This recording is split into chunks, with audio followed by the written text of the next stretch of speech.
Greetings everyone, the year is 2017 and it's been quite a while since there was a ship comparison for the newbies. And I'm talking about Marauder ships. Everyone wants to know what ship they should get or train for. So what I'm going to do in this series is review all the Marauders and the pros and cons of each one. The level of technical we can get for each one is astronomical. We can go into details and spreadsheets galore. We're just going to do the basics. Here's the ship. Here's how it works. Here's its pros and cons and different fighting different rats and such like that. So we're not going to get too technical.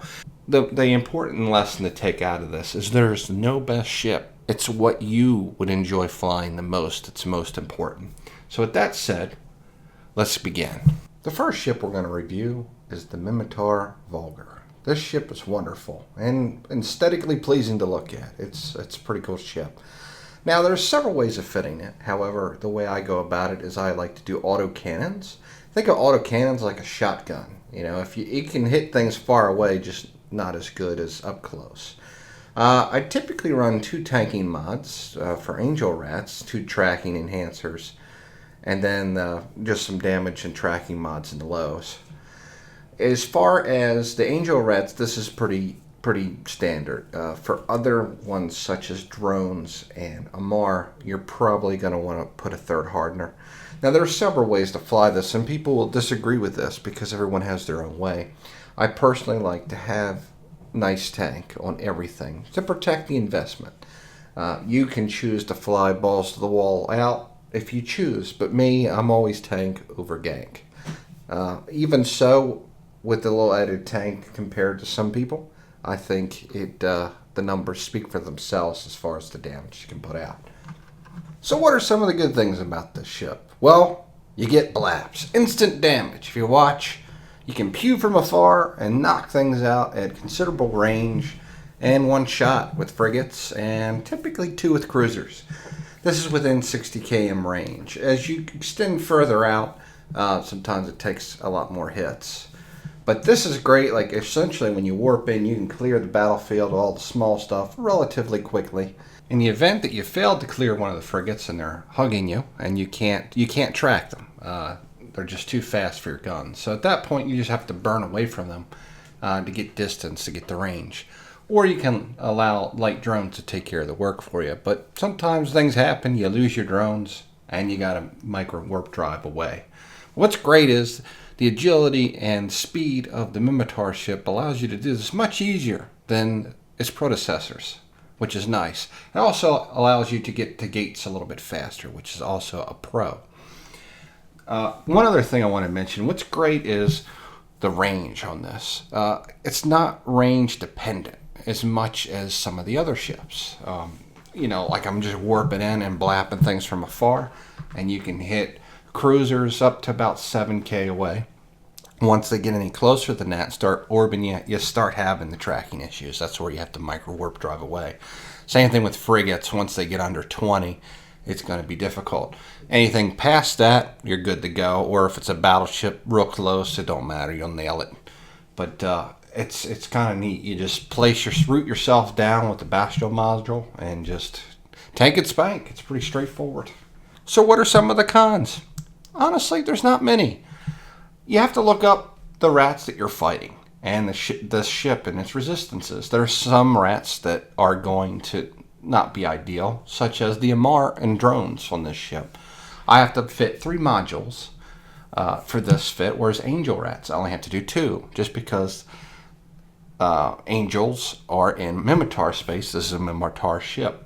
So you can use that extra mid slot for something else. Now don't get me wrong, you can get away with 2 hardeners, but hey, disconnects happen. I've had it happen. I've lost these before. So after that had happened once, I always fit a little bit more tank. It can't hurt. You know what I mean? I'll add a little extra time, but it takes a while to, farm up a billion discs. So I like to go with the extra tank. Other than that, damage types.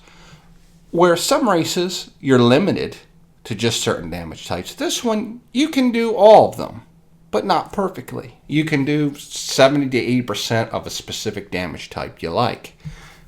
Like in this case, we want to use EMP. So I think you get 70% EM, and then the rest, the other 30 is kinetic, perhaps. I forget. But with Angel Rats, you just use hail. That's exactly what they require, and it's T2, so you get a little extra damage.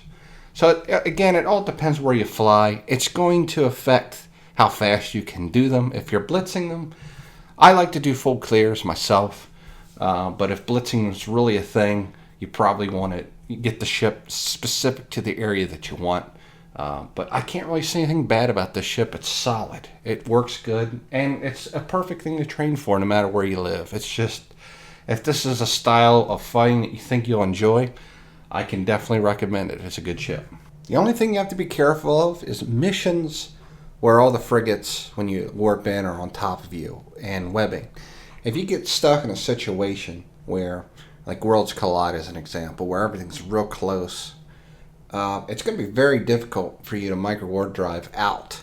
And you don't want to burn that micro warp drive for a long time because it's making your signature even larger. So you're going to get more damage incoming, and you can't use the Bastion model to reduce and up your resists for the boosting. So you definitely need good drone skills in those cases to clear those webbing frigates off so you can get your range. It should go without saying, but I'm going to say it anyway. Before you fly any Marauder, you got to have good drone skills. You got to have it, because there's going to be missions and things that have stuff like that in it. And you don't want this very expensive ship in there and no way to deal with it, because you're going to be in trouble. So make sure you train properly before you make this investment. It's not like I bought a Raven when I first started with no drone skills and fitted heavies on there and realized I couldn't kill everything while they scrammed and blew me up. No, that's never happened to me. I don't know what you're talking about. That's going to wrap up my review. I'm going to show 2 clips now. One of me doing an Angel mission, followed by an MR mission. The reason I'm doing this is you'll see with the Angel, the speed in which I kill everything is very quick. Versus the MR, you'll see it's a bit slower. And that's just the trade-off. Certain ships are going to do better just because the amount of the kind of damage they can apply and how they do it. But in both cases, it's pretty fast, in my opinion. And if this is a ship that you think you would enjoy, there's no reason not to train for it. Don't let anyone tell you this is not a good ship. You pick what you think you'll enjoy the most. That's what's most important. All right, guys, take it easy and enjoy.